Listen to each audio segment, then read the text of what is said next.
our associate professor, a big thank you. To each of our summer school coordinators, we have Palaksha Shetty and Amrit Narkar, a big thank you to you, and to all our faculty team at NIA. We're very grateful. Folks, without much ado, I think there's so much more to happen, a lot of exciting times, a lot of exciting moments awaiting us. Thank you very much. Thank you, Professor Vinod. It now gives me great pleasure to quickly introduce our panelists for the day, although in reality, they don't require an introduction. Architect Chitra Vishwanath mentored our sustainability masterclass titled City, Play and Nature. She is one of the most well-respected architects in the country, and her practice Biome, based in Bangalore, focuses on ecology, architecture, and water. Welcome, Chitra. Thank you. Joining us today from South Africa is architect Peter Rich, who mentored our sustainability masterclass. Award-winning architect and principal of Peter Rich Architects, he works on distilling and developing an architectural language that is pertinent to the socio-economic circumstances of the African continent. Welcome, Peter. Thank you. Joining us from Malaysia is architect Kevin Maklo. He has mentored our theoretical thinking masterclass titled Critical Analysis in Architectural Discourse. He teaches and lectures internationally, and through his practice, Small Projects, he engages with finding design solutions that address necessity, relevance, and the specificity of context for projects big and small. Welcome, Kevin. Thanks very much. Thanks, Arul. Architect Shubhra Raje mentored our theoretical thinking masterclass titled Drawing Out a Place. Her practice involves designing buildings and teaching architecture. She founded Shubhra Raje Built Environments, an architecture and design studio based in Ahmedabad and Denver that concerns itself with relevant design, architectural economy, and spatial ecology. Welcome, Shubhra. Thanks. Good to be here. Our moderator, Sonal Mittal, is an architect, artist, and educator. She is the co-founder of People for Heritage Concern, a research and conservation studio based in Surat. Her work transects architecture, landscape architecture, queer studies, history, and heritage. It's a pleasure to have you here, Sonal. Thank you, Paul. It's a pleasure for me as well. I would like to let the audience know that we will be taking questions from the audience via the chat feature on Zoom and posing them to our panel towards the end of the session. So if you have a question, please type it into the chat window. Please don't forget to mention which of our panelists your question is directed to. The discussions are expected to run to around 40 minutes, followed by 10 minutes of questions and answers. Over to you, Sonal. All right, thank you, Paul. Thank you, Vinod. I will jump right in and begin the conversation. So we have, Paul and I have put together a series of images to trigger conversations. We have 4 provocations for each one of you. Like, we'll begin the conversation directed at one of you, and then the rest of you are invited to take the conversation further.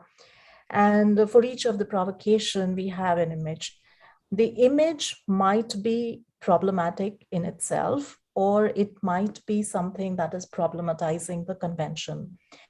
The roundtable has been, we have borrowed the word from Chitra's masterclass, the title Wicked Problem. I mean, it was not the title, but it was there in the poem at the beginning, the wicked problem. So we are, building upon that. And there are 4 problems that we want to, not focus on, but just like have a conversation about what's the problem. So I think, Paul, why don't we just start with the first image? All right. So this is the image. And I think we are very familiar with this image, right? It's Mies van der Rohe dressed in a certain fashion and in a certain self-importance, looking at a very important piece of building, which is the Farnsworth House. We also see the gaze directed at the object of the the architectural object. It is the center of the image. And it says a lot. It says a lot about the way architecture has been practiced and what it privileges or what it wants to aspire to. Or a lot of architects, like even in the training, what do we aspire to? And here I would like to invite Kevin into the conversation. Through your masterclass, you were demystifying the masters. You also you are attempting to demystify the object of architecture when you're asking the students that, hey, what is it that you like and why do you like it? And do you have the ability to reject it if it doesn't appeal to certain criteria which you lay out according to architecture and not a bias? So using this image and what you were wanting to bring into the class, I would like you to further explain or further tell us about your thoughts about what is the problem of the object of architecture. Thank you, Sonal. I think the issue with this image is that we have got all kinds of opinions about it. But if you were to actually address around it, balanced understanding of the relationships of what it's about, the fact is, very few of us, if anyone at all, has ever studied the Farnsworth House critically. And so we are not able to determine whether Mies van der Rohe, what he's thinking as he's looking at it, because we have not, in schools globally, for 150 years, schools have not taught students how to critically analyze architecture. And and not doing so, we've not trained students to critically analyze their own work, which is the cornerstone of what makes a critical architect. Everything else is just commercial. And the trouble is, it's been practiced of informal architectural education for more than 150 years. And for that reason, it makes this image, we already have bias about this image without, one way or the other, without realizing, understanding why. Because, you know, we are remnants of that dominant paradigm of a lack of critical thinking. Did that answer your question, or have I just embarked on something that? Yeah, I mean, yes, it does. But Kevin, we were also wanting to hear a little bit more about the intent behind your masterclass. Like, you know, you are in some manner also demystifying the master architects, and how do you invite the students to do that? So okay, but by asking the most basic fundamental questions, yes, that very few people talk about, and these things cannot be argued about. It's about where the good sun is. It's where the bad sun is. In the northern hemisphere, the southern sun aspect is good in winter, and in the southern hemisphere, the northern aspect is good in winter. In summer, the east sun in almost any country in the world, the east sun is the sun that wakes you up. It's the good sun. The evil sun is the midday to the early afternoon sun, which is very warm, a lot of glare, and a lot of heat gets picked up. Now, just based on that, how many buildings have we actually looked at on the inside to see what rooms they put on the east, what rooms they put on the west? How many houses done by iconic architects stick all the bedrooms on the west so that the occupants get to have an endless night of heat radiated into the bedrooms, right? And just based on this simple identification of the North Arrow, you can flush 50% of projects down the toilet. And these are iconic Pritzker Prize winning projects. And trouble is, we've not put any effort to understanding the fundamentals of what design is all about. Everything's about how it looks. I mean, look at Mies van der Rohe, you know? Oh, does it look good from that angle? You know, and it becomes a silly, we laugh at Miss Universe competitions, but we are the worst hypocrites. Architects are the worst hypocrites in the world because we all partake in those long legs and tight bodies, and we pretend it's critical work, and it's not. Hello. Just because a Miss Universe contestant is able to say, oh, I think I would want to do something for suffering. Well, that does not make, a competition entry, yeah, worth considering. So architecture competes with the worst of a fashion in the world, and we have not quite understood why. We all have opinions, and we all now it's the new black to criticize fame and star architects, but we don't even know why. And this the class was an attempt to help students understand why. Sorry, I went on a bit long. Certainly. So, Shubhra, do you want to take on from there and address some of your, bring to us your thoughts about the problem of the object or problem of the star architect? I think I would echo to an extent what Kevin started out with. In sort of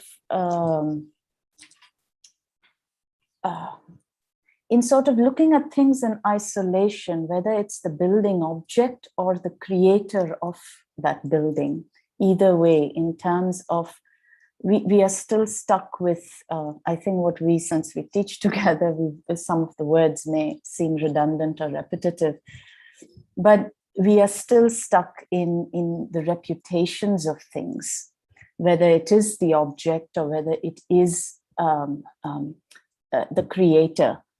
And reputations are based in terms of, they're confined to an identity.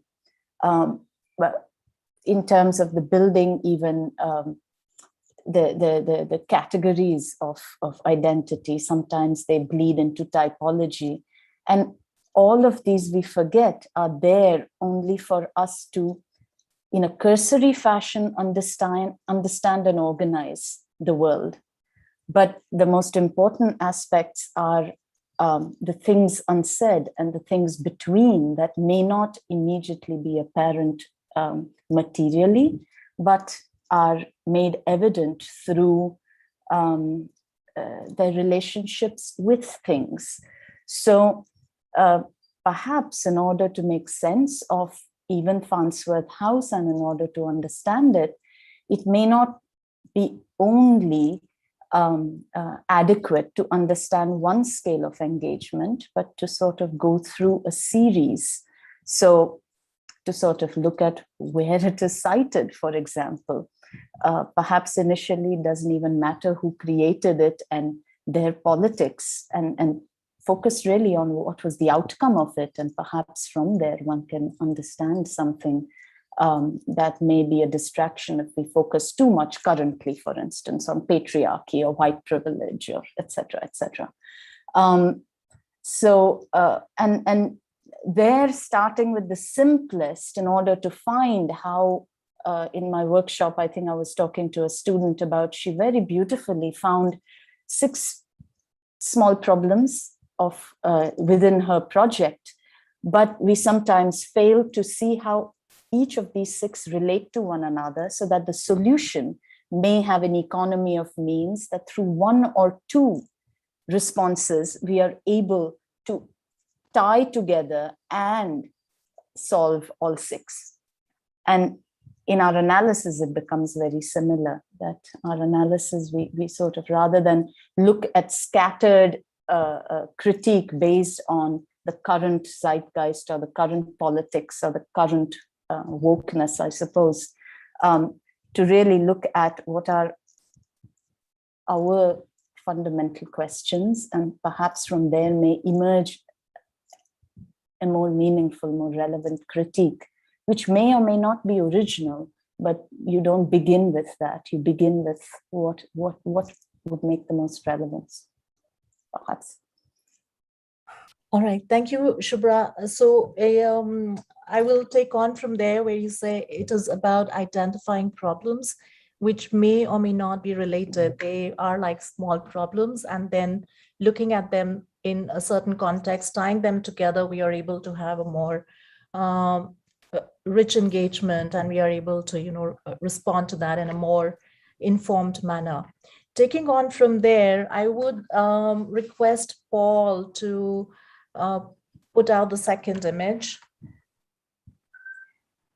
And this is, again, quite a well-known piece of work by Tatiana Bilbao, who problematizes the conventional form of architectural drawings, the practice of drawing, which is very much a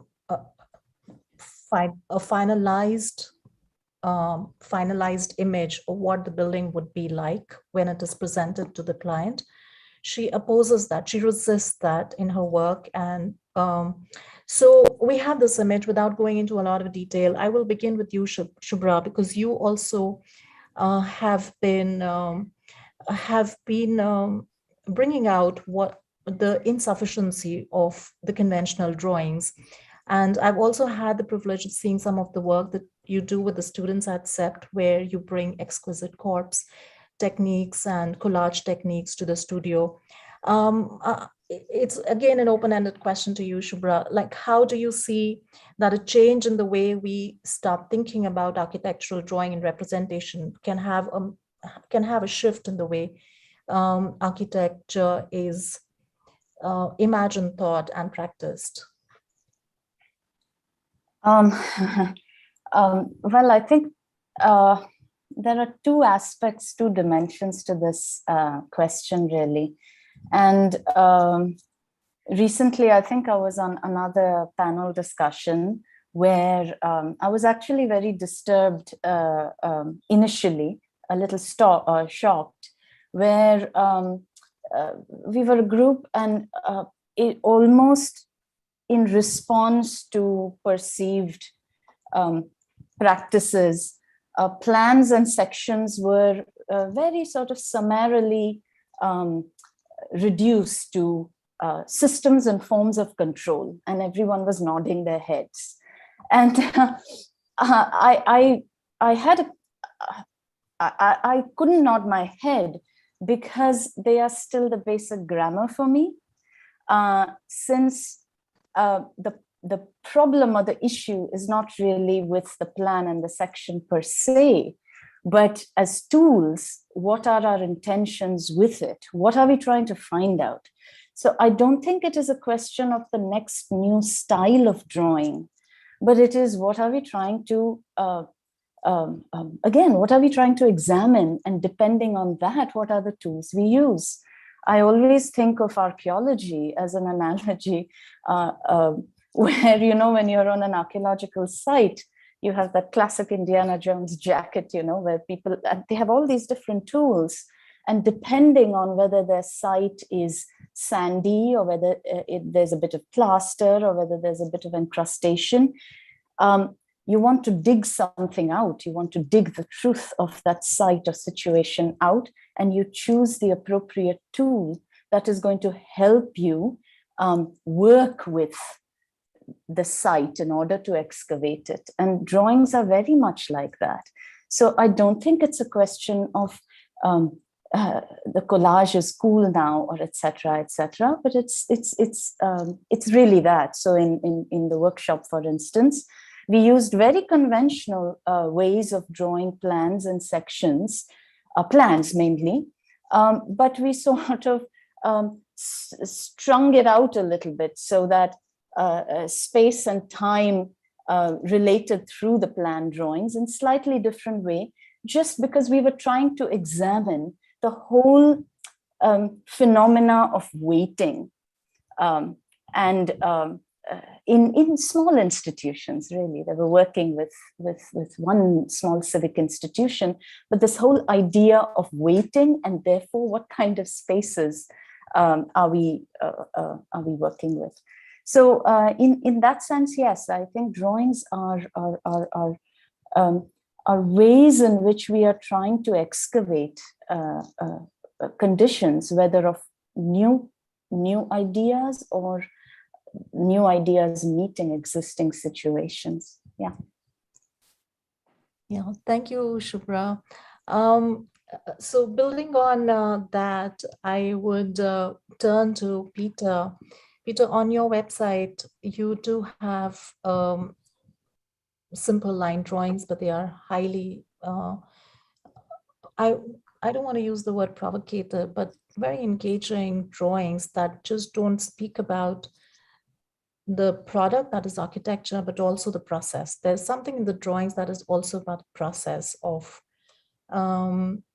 design. And with this question, or the problem of the drawing as it is practiced in architecture, how it assists, or also at some time maybe subverts the practice of architecture. Would you share your thoughts on that? Yes, thank you. A book of mine, which has been recently published, which is available in India, it's The Architecture of Peter Rich, Conversations with Africa, actually deals with this fundamentally. And we're having 4 workshops, 2 in September and 2 in October, where we're taking, the author and I are taking 2 chapters, which we're using as a teaching tool, which we can inform you of and you can engage in should you choose to do so, either your theory component or your design component. And it'll be online. We actually had a very good session the day before yesterday, where the author and I did a preliminary introduction to that, and I should forward that to you. I've always used drawing as the way of engaging with intuition, which I believe is 90 to 95% of what we do. We're not necessarily taught that way, but it enables me to have that flux that's needed to connect to intuition at very many levels, and then all the other stuff becomes the servant of that, but we very often only taunt the servant. And I, for instance, find that drawing can operate at many levels. It can operate at the formal level of documentation, okay? It can operate at the level of analysis. It can operate at the level of the more allegorical and mystical level, and it can operate at the analog level. And I do all of those, okay, in a very fluid way, as a way of entering. And a few years ago, when I had the privilege of being at being invited by Grafton, who were the curators of the Venice Biennale under the free space theme, they engaged with you as curators in a very intelligent way. They grabbed you and said, before we give you a site, we want you to articulate what is the construct behind your work. And my sons, who are architects, sat me down and said, Dad, they're not asking you for a project here. They're grabbing you by the scruff of your neck saying, what is the essence of your work? And you had to submit it on an A4 sheet. We submitted 2 A4 sheets in any manner you meant. And what we did is we articulated that one body of my work was informed by the human body, axiality, duality, and was very much an orthogonal architecture. And the other architecture was informed by nature, which was the mathematics behind the organic, which led to a later phase of work, which was organic. And it was a very good way of doing it. And then for that exhibition, I redrew a lot of projects. There were 8 projects, 2.5 of them had been realized, the others hadn't. The ones I redrew, through getting into a dream state and redrawing them, have actually had babies elsewhere in the world and are about to be realized. So what I'm trying to say, drawing is almost a form of meditation. But if you think about it, your autobiography of who you are and intuition are not in the library of your computer. So how do you do personal work? And you know, the brain that's in the hand, I mean, the business of intuition is not the brain, it's the whole body, it's embodied energy. It's heart. It's why do you say I have a gut feel about something? So it's when you immerse yourself in that, it becomes a very enabling tool to do personal work. Now, when I taught, and I think the 2 images you brought up, I want to comment on as well. There's a wonderful book, a little booklet at the AA called Anti-Object. Kango Kuma put it out. And he challenges the notion of object. He says objects are easy. He talks about a more ephemeral and also a different type of architecture. And he says they're the more spiritual and more lasting. And there's also that component that Doshi talks about of certainty and perfection that exists in the developed world and creates all sorts of paranoia because it's a false construct. And the notion of uncertainty and the provoking and injecting of uncertainty into the subconscious and intuition actually becomes a very creative tool. So it impacts on that as well. And then your second image, which is the collage, is, you know, I want to talk about an African architecture. Through my work with Africans don't regard the house as an object. They regard it as an umuzi, which is the greater area of the maize fields, your approach that's fenced in, the labyrinth of the homes, which are detached buildings defining outdoor space within a social hierarchy, and other things. It's a different way of viewing the world. And that's taught me that weave that exists, but which is really a house is not a home unless it's a village, and it impacts on what Charles Correa taught us. It impacts on what Doshi's demonstrated to us, this idea of indoor-outdoor spaces, but also the very rigorous working in a classical way with geometries that don't throttle you. They become enabling because you understand their rectilinear geometries. And what I did in my teaching course was talk about the plan and the section, not form. And I think it's criminal that certain computer ways of thinking, like Revit, actually have a predilection for forcing you into form before you've done plan and section. I don't know how you become an architect if you can't do that. Because the plan introduces you to fundamentals of organization, movement, vertical and horizontal, and structure. And then section, it introduces you to space and light. So I think we've got to bring that back. And then most importantly, I had students who had done their second semester. So in my world, they're ones that are entering their second year of study, because we have a first year of 2 semesters. And I said, I want you to look at context, but context is twofold. It's the physical context, which is the path of the sun, the prevailing winds you have to know because you have to have coolth on your body, and how you're going to design your building to do that. It has to do with where the water runs and where the water runoff happens. And it has to do with understanding the environment, both inside and outside. And then it has to do with a cultural context, which is how the people that actually live there run their lives, both indoors and outdoors. It has to do with gender, it has to do with ritual, it has to do with all of those. Just look at those and they'll inform you. And I did 2 programs. One was a domestic one, which was meant to be a rural family, and their son wanted to build a house. And how did you do it in a very enabling thing that did all of these? The other was a tile factory on a river in Mangalore, which was disused, but a beautiful shed structure with a beautiful column grid, and you virtually use the youth became the client, because a digital investor was giving money to establish a data center where the poor youth of the village could come and create a youth center. So it was more planning exercise. But I found I had to teach the conventions of, when you draw a plan or a site plan, north is at the top. And if you do that, then I know from the 32 students where it is. And I found that I had to introduce the notion, all subsequent plans, north is at the top. And then I had to introduce the notions of how you communicate these ideas, because they were a young class. But it gave them the discipline to be able to get to the next stage, where we could take their drawings and make them good. And I must advocate that undergraduate students still need to learn, before we start getting too fancy about theory, they need to learn the grammar of architecture. They need to learn proportion, they need to learn scale, they need to learn rhythm. And it was all there in the existing building and the existing house. We've got to frame your terms of reference for a design. You can't just keep it this open-ended thing. And then they've got to learn common sense. You know, I was getting bedrooms where the double bed was in the corner. Have you ever made a double bed in a corner and there was no place to hang your clothes? And I said, come on, all of you have been brought up in a bedroom. What's the problem here? So it probably was nervousness, and I was playing teacher probably too hard, but I had to do this to get them to a point where I had to be, cruel to be kind, to get them to a point where it was enabling, so we could then start talking about collage and other ways of communicating things. But I wasn't letting them off the hook in an arty-farty way until they knew the fundamentals. Okay. Certainly, yes. We only break rules once we learn them thoroughly. So moving on, let's move on to the next image. Sorry, we are like running short on time, so I will be rushing now onward.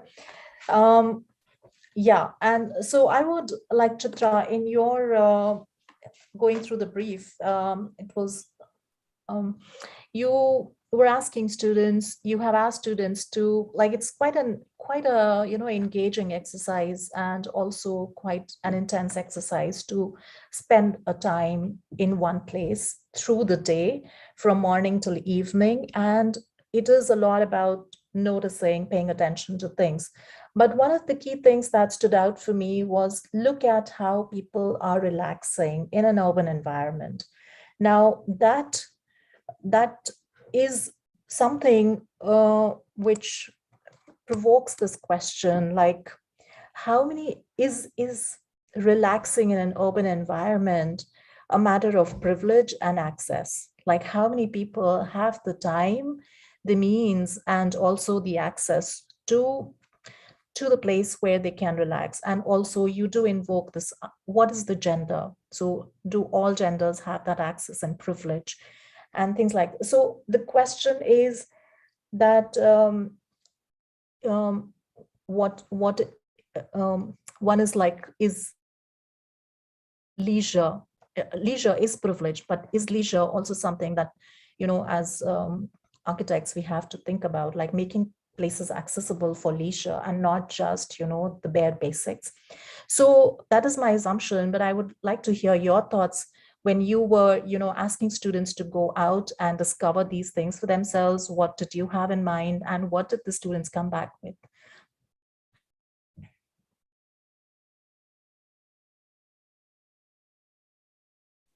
Who's that addressed to, Sonal?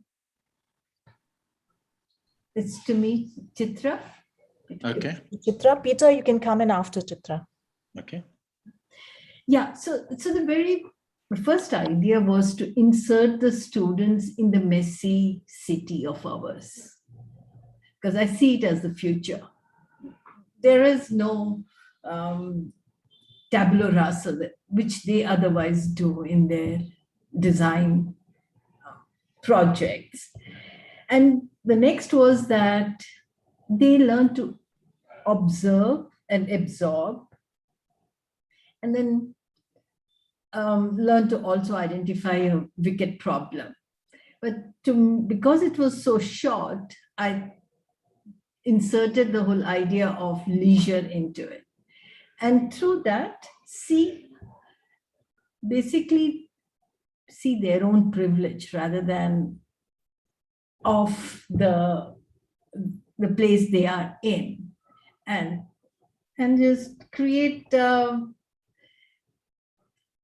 get into the solution mode. The idea was that they work together. This was also, I don't know about the others, but this was always a group work. There was no individual. So they learn from each other. They discuss with each other as to what are their observation, and then come up with a whole idea of conversation also happening in the way they present. So it was, for me, it was more of a cooperative and collaborative exercise. It was also important for me to see how students pick up a place. And so out of, I think there were 5 groups, I would say 2 were astute. They found, or 3, they were astute and they found the place and the city. 2 ended up going to a different place and they really didn't get the idea of leisure. But I suppose it was something new into them. And for me, it wasn't so important whether they succeeded or not, but the idea was that did it open the city to them? And they found places. So yeah, how do you see a city? How do you collaborate? And the leisure, because leisure, especially now after COVID, is there this whole leisure at all? Or are we completely at leisure? Is there a possibility of Park the Village at all now? Yeah, some places are opening, and then you realize the places which are opening are either very privileged or just because you really can't do without opening up the markets. So where you see a crowd in India, it's not the privilege. It's not that you love to go out, but you have to go out because that's the rigor. Otherwise, you're going to be hungry. And noticing all that, noticing movement, the body being in the place, and understanding how everything moves around you, and then giving them a whole idea of a small intervention, changes, and being child in the city. So I think that's it. I'm not going to really talk more about it. Thank you, Chitra. Peter, you wanted to come in. Yes, in South Africa, where we have, a huge percentage of our population under the age of 25 unemployed, and you drive into a small town and you find next to the bank, the youth all lined up against the wall because it's the only way where they can get Wi-Fi. So what we've done in what we're trying to do in rural development is get an internet company to establish an iCloud, which can actually be the place of data that the older youth, which we take from 18 to 32, are given to claim as their place, which can generate a public space. And what I did in this particular workshop, we took the tile factory on the river and said to students, this should become a place for you to hang out. But the generic is this teaching tool of having access to your own data, which really should serve those in need from the village. They started off defining what youth and leisure could mean to them as individuals, most of them being privileged, and didn't have a chance to interact with the underprivileged youth in order to get an input. But it was very, very interesting to see what they thought was important and what this could generate as a means of empowerment over and above the computer aspect, which was access to data, which was just really a catalyst for change. Okay.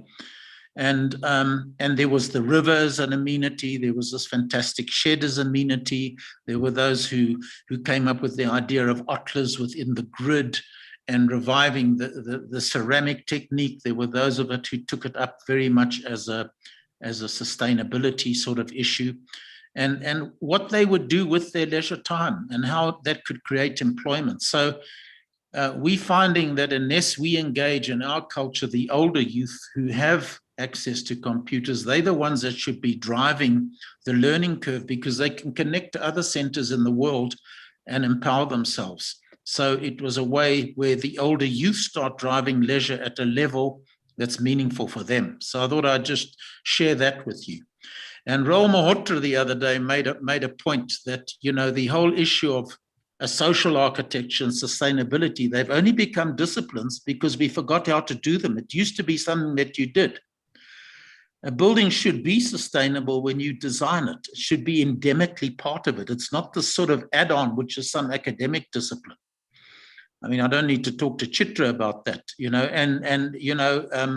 when Rajiv Kathpalia presented the wonderful lecture he gave on the Nalanda University the other day, which maybe is one of the most significant buildings in certainly the Indian-speaking world at the moment. The starting point was, what does water do? And we know what Chitra's husband does with water. That was what you looked at first of all, okay? And it's a good debate. The image on the screen is one that comes from a very sophisticated country for the very privileged, which is, Chumi's indulgence in a park, which has its own relevance in that culture. But in the cultures we're dealing with in Indonesia, India, and Africa, we have different responsibilities. I mean, I just think of that NASA project that Nandan Balsavar ran, where 400 schools selected a derelict site in the city, negotiated with the gangs and the people how it could not be derelict, and then how it could be restored as a piece of public space. That was a fantastic exercise. Thank you.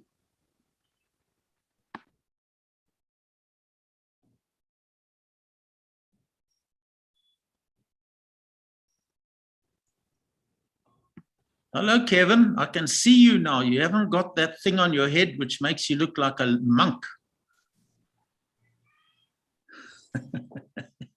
Hello. Hi, Peter. Lovely to see you again. Thank you. Whoops. Rogan, come and help me. I've lost the image. I was fiddling. Yeah, I think we've lost Sonal temporarily. So I just like to use this opportunity. I'm getting back. My son is getting back.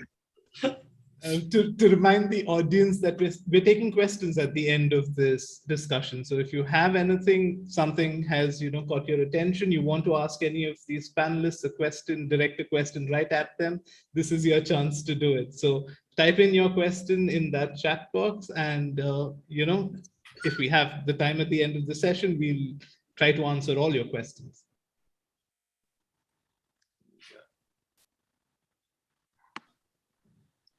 There we go. Thanks. Yeah, so Peter, in the problem we had, students were also encouraged to look for not merely design for just not be an anthropocentric design, but also look at what Mbebe says for everybody and for everyone and everything. So they started a couple of projects, looked at water, the trees, and obviously, like Sonal said, gender and children, and the whole idea of being able to play. Which is very important. I don't know why we don't play.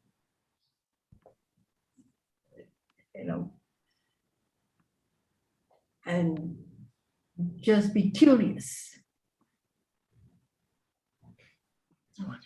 Sorry, I got disconnected and I lost a little bit of the conversation. But what I gathered the last time I was connected was the access to leisure can be a matter of empowering rather than providing. And Chitra's idea of can just people be, and the ability of the people to just be in an urban space can also help us reimagine what urban spaces are like. So moving on, and this is our last provocation, we are moving on to the last segment of our roundtable. And Paul, so this is an image by Judith Belzer. Here I'm being a little indulgent and I'm bringing one of my favorite artists to the panel. This is an artwork. Maybe you're familiar with this work, but she is painting the Hoover Dam and the Glen Canyon Dam here, and she's talking about this thing that given the climate change and the scarcity of water and things like that, these projects that have had this vision of controlling the landscape or controlling the planet and looking at resources or resources that are available. Natural resources is something that can be tapped into for human comfort and human necessity, are becoming slowly redundant given the new concerns of climate change.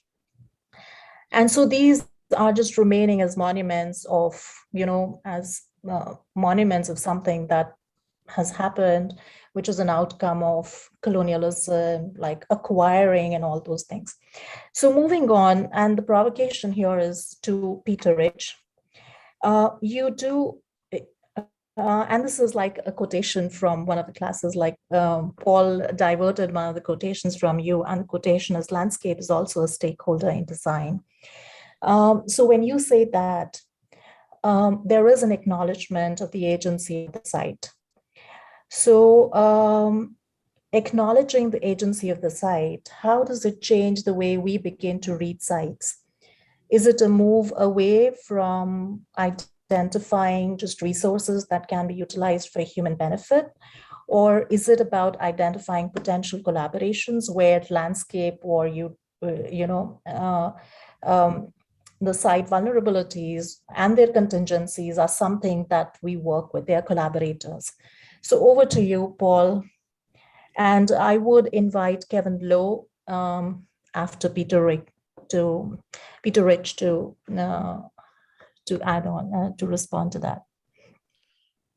Thank you. I want to just pick up on the word of agency and how the architect, I think, should realize that he's in a position where he has to lead that agency through activism. Okay. I give two examples of my own work. 21 years of my life has gone into my Alexander Heritage Center, which is my urban mothership. It's finally open, but it's sitting there dead because the city have gone and put officials from another township in there who don't understand the community, have turned it into a white elephant. And what we're doing is we're saying to the chair of chairs of the local legislature and the councillor and the mayor, tell us who owns the land and who owns the building. And with their blessing, we can establish a community trust of people who are not paid, who through a major legal firm can have access to corporates ranging from Coke to IBM to whatever, and run a proper program and a proper community center. So you setting up the agency that can enable it to get out of the impasse that it's in to be active. Okay.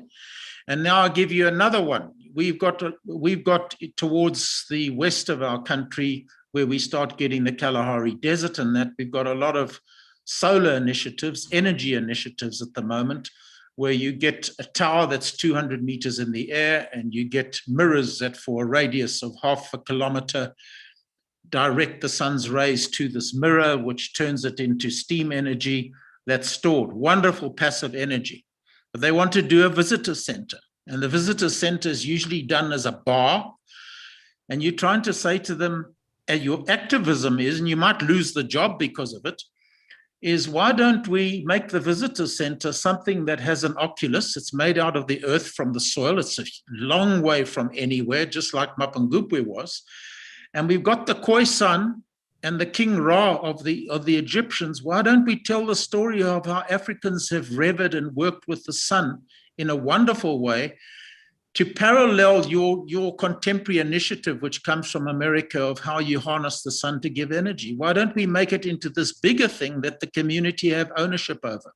But you've got investors from the Emirates who probably find your narrative a little bit dumb and don't see the point of it, but you live in hope.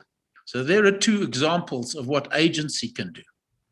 Okay, and they both have an effect on an environment and the people becoming effective.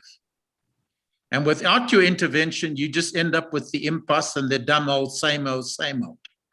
Thank you. Yes, thank you. Kevin, your thoughts? I'm so sorry. You wanted my thoughts on the painting, or was there subtext? I forgot. I'm so sorry. Not on the painting. The painting is just to contextualize the conversation. The conversation is about Context. a lot of times we, as architects, our business is to actually provide for the humans. But in that business, we tend to look at the natural resources, or, the water, wind, all of that as resources, which are meant for human comfort. And the question is that in the context of this painting, and also in the context of what Peter Rich was also talking about in his work and studio, is that how do we move away from looking at natural resources as just something that can be exploited?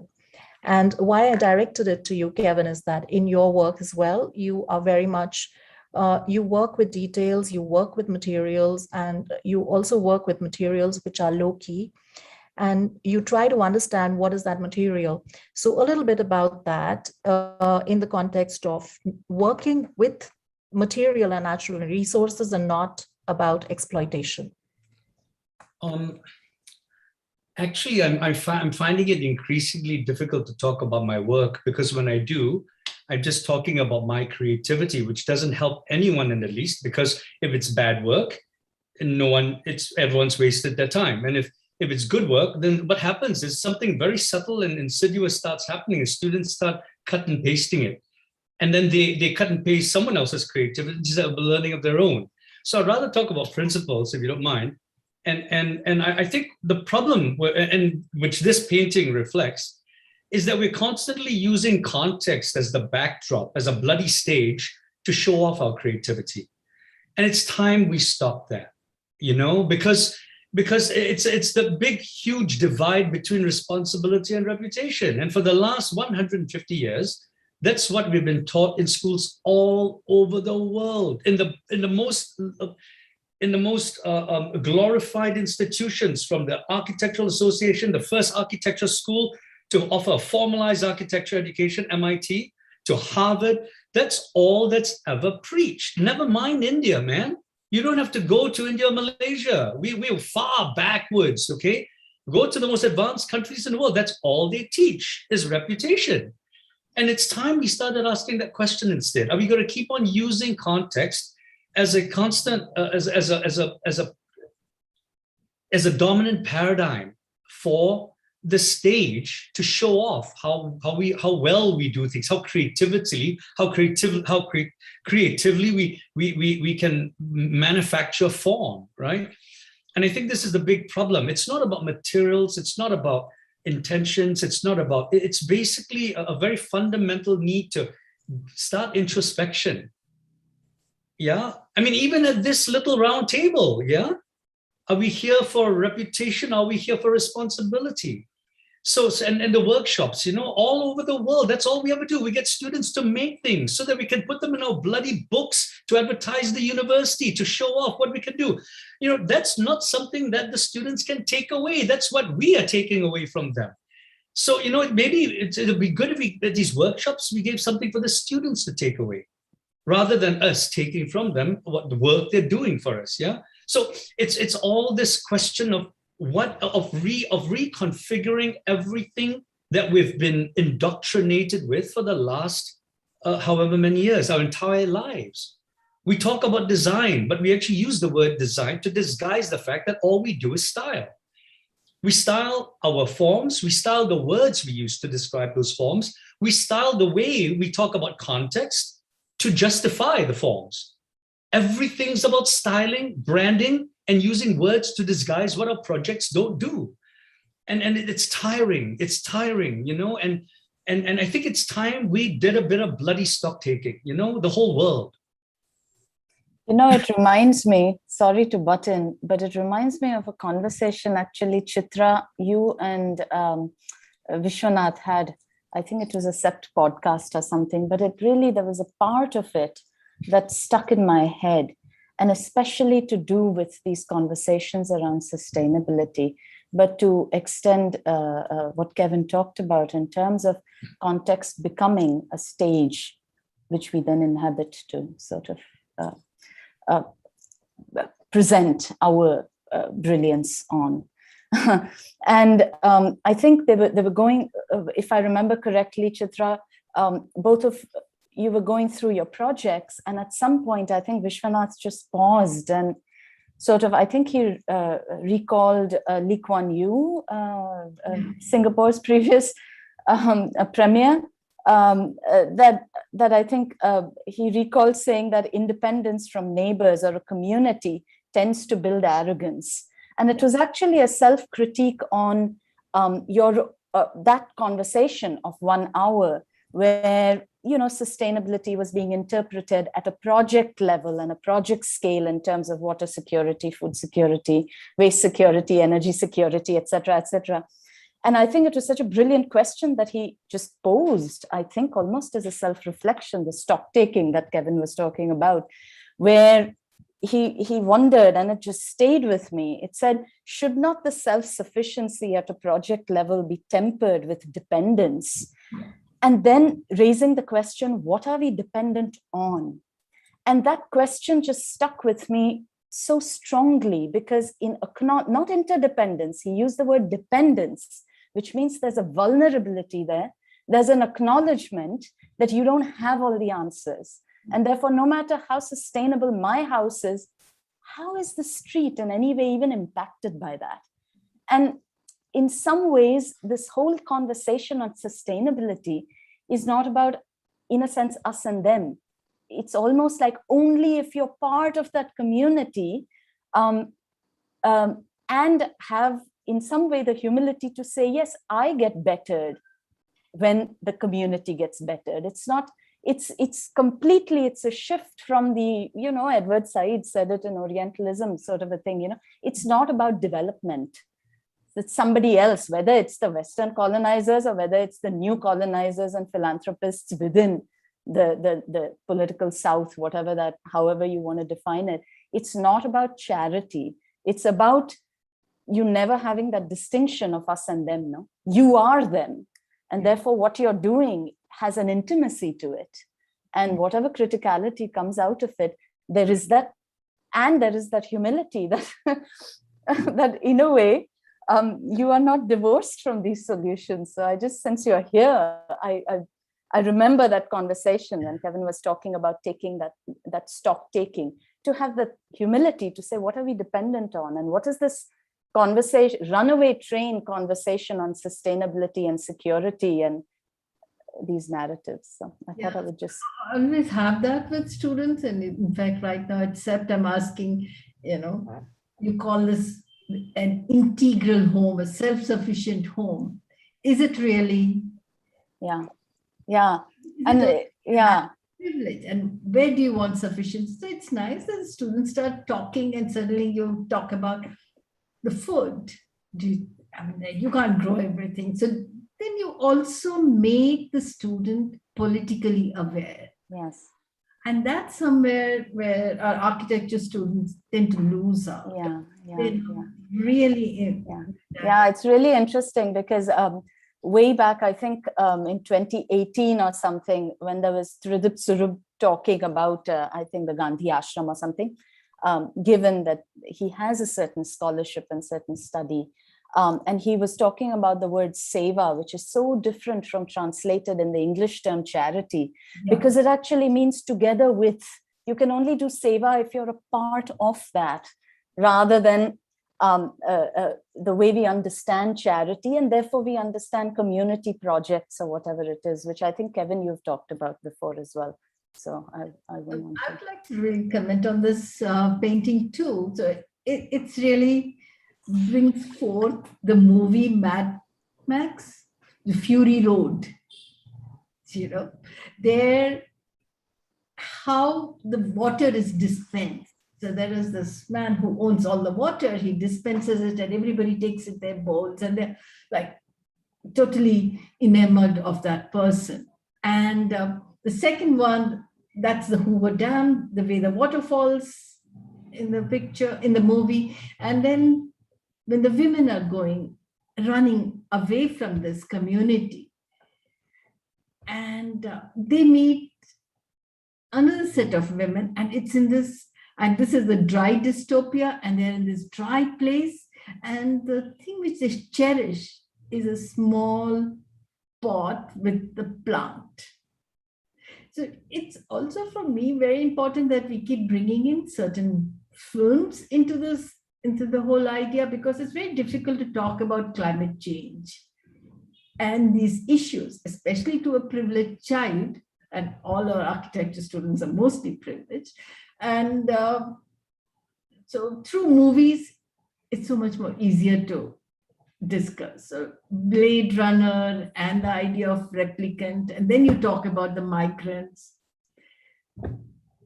The whole stuff, I think it's nice that we're looking at many aspects now as architecture. And it's so that's why Tatyana's collage is interesting, because it opens the mind from just being the way Mies would be seeing the building. Okay, so nothing, it's important to make plans, elevation sections, because that's how you make the place, but then also populate it with imagination at the students' level. For me, it's very important. So, no, but Chitra, has anyone here studied any of Tatiana Bilbao's buildings? Do any of the drawings translate to well-being and betterment in the actual buildings? Yeah. Now, and yes, I have studied the buildings, and none of those drawings translate. The drawings are mere representations that sell an idea. Start video here. They do not do any betterment. This is the problem. You see? And so the whole comment about media being used to disguise the truth. Okay, it's an exploration of what? of the way we are doing boring drawings. Hey, we don't even understand what we are referring to when we talk about community anymore. Community is defined by proximity. Otherwise, the tallest building in the world would be a community project. Why? You've got a community there. You've got an architect, you've got a client, you've got a contractor, you've got consultants. It's a community. But you see, we forget that a community are the people that live the closest to the monstrosities that we produce. And that's why buildings don't work. That's why even projects that fail, like the High Line in New York, is still being raved as a success. It's the worst failure in the world. The entire neighborhood of Chelsea has moved out because they can't afford to live there anymore because the prices have gone way too high, which was known by everyone before the project was even started. But are there discussions about this? There aren't. Because we're still going on and on about how important architecture is and how important representation. Look, we're missing the point. You can't talk about the brand of toilet paper you want to use when we don't even know what cleanliness means. This is the problem, you see. Yeah. So sorry. You really asked this. So there were the students who really said that the Kuvam River in Chennai must be cleaned, and said what would happen when it's cleaned, and the same thing what happened to High Line. And that's who wants it cleaned. And it's the same thing which we discuss about Dharavi. Yeah. But then it's things to look at, not exactly that, is there the only way to do drawings? Or is there a way of, you do a both balance. The problem is in relation to the rules, most students haven't even learned what the rules are before they want to start breaking them. We don't even know what a plan is doing before we want to change the way we represent. It's crazy. Students don't know how to use sections and what. And now Tatiana wants to teach us how to do new kinds of drawings. Hello. That's correct. You're absolutely correct. But when do you have to learn the drawing? But if you're in the final year, you should have known by that time how to draw. Because the beginning of knowing what a drawing does begins with critical analysis. This is not taught until you go to history, theory, and criticism as a PhD student, and that's too late. And even those students, and I have advised thesis students, even most thesis project of PhD students don't qualify as thesis because they're just research things of cut and paste. Nothing new is forwarded. Yes, and this is the failing of architecture education globally. Yes. Yeah, well, the whole idea is, why do we have to do thesis at all? It's going to be very tough to keep coming up with something new, especially in this era when there's just too much of information available. How do you find anything new? I think it's just unfair to be asking to do a thesis. I disagree. I absolutely think theses are absolutely important, but they're advised and they're taught all wrong. And we're not talking about India, okay? We're talking about globally. We're talking about the most exalted schools of architecture in the world. And I know you take music. If you want to, you can't take a student into first year and get them to improvise and do Tatiana Bilbao collages when they actually don't know the basics. You got to teach them the basics. I mean, as a good architect or a musician, if you want to be a jazz musician, you become a good jazz, you acquire knowledge of the classics first in order to enable you to do it. And then you learn the basics, which gives you the license to be able to improvise and do what the other things you do. So I think we've got to be much more rigorous with knowing that our students have the basic grammar of architecture and can talk the language of architecture before they venture into these more artistic endeavors. But wait a minute. When we talk about the language of architecture, there are two different sides to the story. Yeah, one is a formal language. The other is a language of critical content. Now, critical content is not taught in schools at all, not even in the PhD level, okay? And so even before we start teaching students how to draw, we've got to help them understand the dialectic of what architecture is. It's more form and content. And form has been ignorantly taught for 150 years under the guise of design, of content. This is what the problem is. And so if you're not even teaching them what critical content is, how are we going to teach them how to draw it? This is what the problem is. Yeah, and it also goes, it sort of goes deeper than that, because I remember there was one conversation 2 years ago or something where it was very provocative. It was, I think, a lecture given by you, Kevin, where it was proposed that some ideas in architecture may even not be visual. And there was a big furor because we are taught, and this is where it's not a question of whether a PhD is necessary or plans are necessary or sections are necessary, but what are we trying to question? And our sort of obsession with creativity equating to always finding new rather than rediscovering, re-questioning what is already familiar to us becomes relevant, because the whole question in that debate became, yeah, but architecture is a visual language. And the very question that some ideas may actually need to be verbalized first because they don't have materiality as yet. I think the first time you ever heard that was the very first time that we met at the Kurilavaki, where I talked for 15 minutes about the aquarium. And that was your first exposure to that. What happened 2 years ago was an elaboration, but you actually first got to know but the anyway, issue of the intangibles. It was having to do with the aquarium. It was a highly provocative question that are drawings also the only tool and medium that we have as architects in order to explore, excavate, and examine ideas. So sort of going back at least on that point, it is not about the style of drawing, as I said when I commented on Tatiana's things. That comes much later because it's just a tool.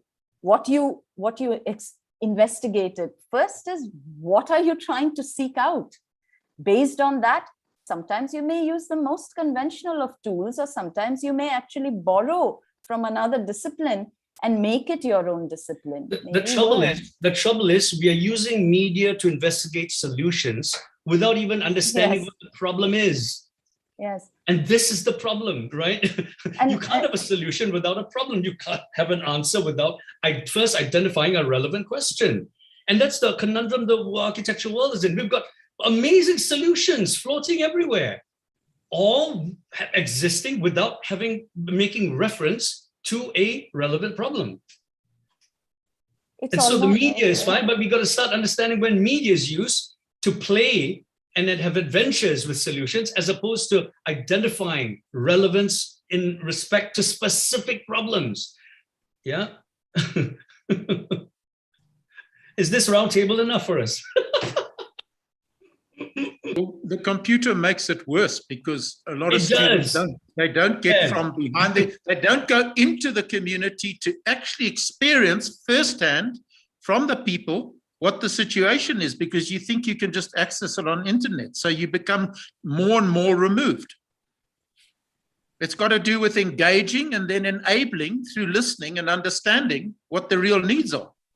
What Shubhra and I are doing now is we're teaching to students to analyze and begin to perceive everything from a computer. Google Maps, you can read it. By looking at the fabric, you understand whether it's a residential neighborhood, whether it's a commercial neighborhood, whether it's poor residential, whether it's a slum. And from that, start extrapolating and understanding context before even attempting any solutions. So the computer can be used very relevantly, but students are not taught how to. Yeah. So in this time of this pandemic, it's all the more important to begin to understand how the computer can be used as a worthy tool for research, rather than one to just cut and paste images that we can slap on an image board and then pass off as our project, you know? Yeah, but then that is what it is. It's a new medium which we all have to get grips with. It's no longer new, Chitra. You have to get grips with it, and not everybody can have the same idea. So you have to open up and teach them. That's true, but that's how. Who knows? Who has the grips? They will do it. And but we're not doing it as teachers, because we are teaching what our teachers taught us, that teachers taught them. And it's the dominant paradigm that keeps on being repeated. And that's why we're in the state we're in right now. It was very it was very interesting also. I mean, now I'm going the other way. Sometimes we can both lie and be tremendously honest with our drawings both ways. And I think, you know, as professionals, we end up doing both, sometimes intentionally, I hope mostly unintentionally. But it was very controversial because our students assumed they would be going to site for a site visit as a launching pad for the studio. And when we said, no, actually, we will first learn how to read drawings, because sometimes our sensorial experiences overwhelm certain subtle relationships that may not be visually apparent, but are there, that may be unearthed through drawings. And never mind drawings, we're going to teach you how to read Google Earth, okay? Yes, also. Yeah, what understand what you're looking at, yeah? So, I mean, it goes both ways, that it's again, it's like what Chitra said, they are tools. And what is the intentionality you bring to the tools is how the tool is going to be used. So it's not the tool that is the problem. It is, and if we cede all agency to the tool, that's to our detriment, whether it's parametrics or whatever, you know, which is, so it's not that one needs to be a Luddite in a sense. It's not either or it's not a binary, but it's in what way are you using these? But if you use the computer as a tool, take a village, you can document it, you can get the GIS, you can get every stand boundary, you can get everything, you can get that information as a base, and it's a fantastic tool. The nuance you gain once you've done that from going and meeting the people and making them part of the process of how you're going to scope this information and what their needs are, adds a whole nother reality, which you can't do on the computer. Yes. Okay, because it has to do with oral tradition and other things. And that's where it enriches it. That's where you're demonstrating that the computer tool is, but there's also a time, I have a time where I go with a measuring tape into a community, a squatter camp, and with the grannies and the mothers and the children, I measure it and I get invited into their homes and I document their furniture and I learn about their lifestyle and I become their friend for life. Okay. I haven't replaced that with the computer yet. There's nothing, it's a relationship you build with. So it's both and. Yes, okay? Absolutely. Which is what I said, that it's not a question of a binary. And I did that with my students who were even doing a house on this workshop. I said, you know, you can go now, you've been drawing freehand and draw the plan accurately on computer and then trace it. And it's a tool that you're actually using because you can do it more accurately. Okay, so it's how you can enable that tool and the level of inquiry. I've been surprised with rural development work. You can develop the fall in the ground within 5 centimeters of its reality, which you can't do going on a measuring tape into a village. So we have these enabling tools, but we need to also not forget the human dimension of engaging with the user and not making assumptions on their behalf. But also even the students are the human dimensions, and then we don't have to make assumptions on them. I think being in this whole society of which is so much ruled by media, how do we encourage them to think on their own and they decide on what is the choice they have? Except trouble is, it's very difficult for a student to think on their own when they've not been taught how to think. And it's all about being self-critical, you know? This is the failing of education around the world. I can't even begin to describe how deep the problem runs, but because it would require an entire... I find a lot of students are quite clued in and they can really introspect. I do find quite a bit of students. Just the level of common sense prevailing. You know, you're doing a bedroom, you know, it's got a double bed in it. You don't go and put it in the corner and then you've got to ask them, where do you hang the clothes? You know, but Peter, even that.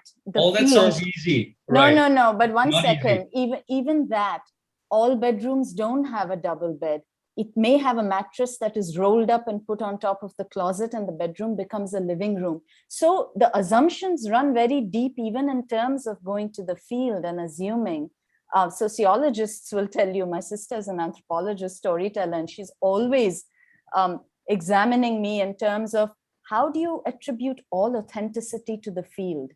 Because you might have 100 users with 100 different feedbacks in terms of what they want. If you are not taught, or if you don't, if you haven't figured out what is that liaise between yourself and the field as well, then your own habits begin to impose themselves on the field. So for instance, I often ask my students, why does a bedroom always have to have a constructed bed? Yeah, but Shubhra, if you're dealing with culture and you're teaching Yes. students, and you say you can't make assumptions. You go in, you've got a DNA and a deep culture that's there, but you've also got aspirations. Okay, they need to both be taken into consideration. But these are political, huh, Peter? The aspirations. No, they're not difficult. But you know, no, you say they're to a political. student, They can be examined. no, and in your re-examined. language, go and ask. You use the English words for entrance. Go and put the word. Yes, exactly. That's what I'm saying. Don't put the word of your language and ask your grandmother what the meaning is for front door. For instance, and you will find a different meaning. For instance, there is no dining table traditionally in many Indian vernaculars, and therefore where you eat is also where you nap, is also where you play. But as soon as you use the word dining room, the meaning transforms and the space is fixed. Charles Correa himself used to say, you can be a nomad within your building. Yes. And therefore it does. Now, that is a whole different sensibility. And therefore you cannot assume a bedroom always has a double bed. So but the aspiration in the field may be for a bed. Now, as an architect and as someone who is going in the field, where do you find your balance? Where is your intimate criticality? In terms of, do you question the user in terms of why do you need a bed? Or do you just go with their aspiration of wanting a bed? Now, these are tricky questions. Critical thinking is not as easy as we think it is. It is not as easy as we think it is. They are a balancing act fraught with contradictions. And I think sometimes what we end up conveying to the students mistakenly is the profession has no contradictions, that it is a linear line from some enlightened concept all the way to site visit, all the way to the solution. But part of the profession is dealing with these contradictions. And sometimes it means... But the philosophy also can come out of the situation and not just be clouded by outside theory all the time and the TV programs you're looking at, which are aspirational. But you've got to make the student thinking and questioning and respectful to engage with that. Yeah, I agree. And not just sit behind his computer, because he's not going to find those answers. It's an additional move where you engage with people. Yes. Do we have any questions from the students? Poor kids. Oh, not a single question. Nothing on the chat. Do we have any questions? No, not as of yet. No, I don't think we will get.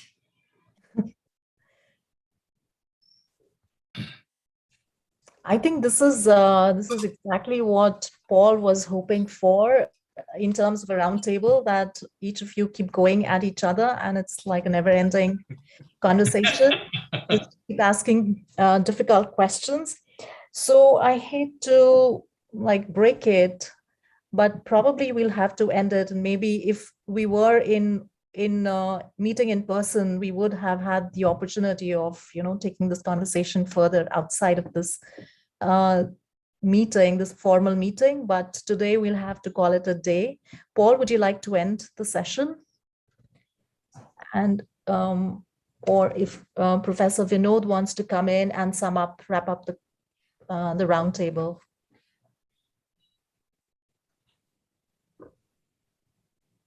I think it's been a lovely conversation, very provocative, surely. And I think with all the debate that's happening here, I'm thinking that students would have a lot to take back a lot of thinking, and coupled with the projects they've been working on. And I think I could see a lot of connect between the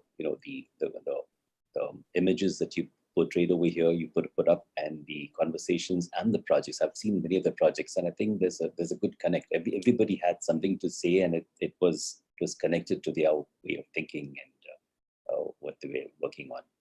Thanks very much. I think Paul would be the best guy to kind of sum this up. Thank you, Paul. Thank you, Professor Vinod. I'll be really quick, or at least I'll try. Thank you so much, Sonal and the panel. Great exchange of ideas, stimulating conversation. I can say on behalf of everyone here, we enjoyed each and every moment. So I would like to use this opportunity really quick to thank all the faculty and staff at NIA who have made the summer workshop a success. A very special congratulations to our summer school coordinators who you've been working with, Amrit and Palaksha, to our director, Professor Vinod Harhana, for making these workshops possible, to Vani and her team at City Collab for helping us out with all the social media and outreach, to our moderator, Sonal Mittal, thank you for taking the time and agreeing to moderate this session, and our panelists for their week-long contributions. We're a great deal in your debt. To conclude, I'd like to wish you all a very good evening and a great week ahead. Thank you. Thanks, everyone. Have a wonderful Thank you so weekend much. ahead. Yeah. Bye, everyone. Thank you. Bye. Thank you.